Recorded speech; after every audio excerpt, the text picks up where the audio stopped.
In this video, I'm going to go over how to write essay 3, which is our general topic essay. So the prompt for it can be found on page 9 in your syllabus, but basically you have 4 options to choose from. The first, identify someone you consider to be a modern-day hero or heroine. 2, what job would you absolutely refuse to take? 3, do you believe it is better to raise a family in the country or in the city? And 4, if you could reclaim an item, attitude, or feeling from your childhood, what would it be? So take a minute and consider which one of these 4 topics you want to write your essay on, and then come back to the video. So once you've chosen your topic, complete one of these 4 statements that matches your topic in order to help you start brainstorming ideas of what you want to write on. So if you chose the first topic, you could say, this person should be considered a modern-day hero because blank. For the jobs one, I would not do a blank type of job where I had to do this activity because of blank. Or third, if you're talking about the family, I believe it is better to raise a family in the country or the city because of blank. So fill in country or city for whichever side of that debate you want to fall on. And then 4, from my childhood, I wish I could go back and find blank and make sure the blank that you fill in is related to an item, an attitude, or a feeling. I'll even add in that you could probably do a place, and I would accept a place as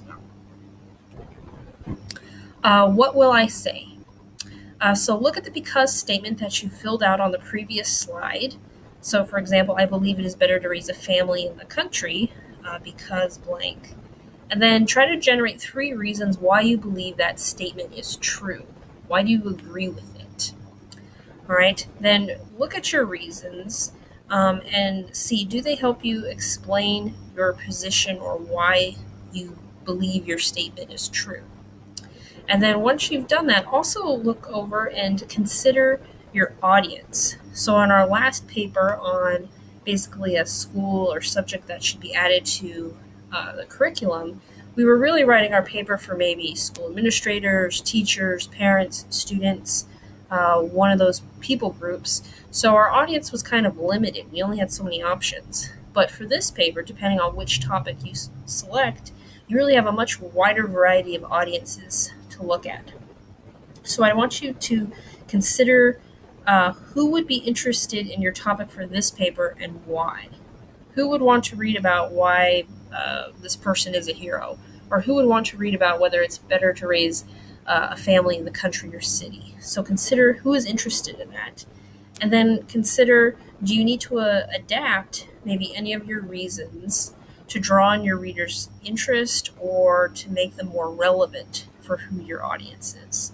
But I still want you to be true to yourself and what your point is, but maybe there's a little way to tweak the delivery. So consider that in writing this paper. And just a reminder that your teacher is never your audience for an academic essay. It's always going to be someone else who you have in mind. All right, next, we're going to focus on the introduction for essay 3. Now, a reminder that an academic essay has 3 parts: the introduction, body paragraphs, and then the conclusion. And we know now that the introduction always has a thesis sentence and a plan of development, and that this plan of development sentence is really summarizing the 3 arguments in your paper, or the 3 body paragraphs that are in it.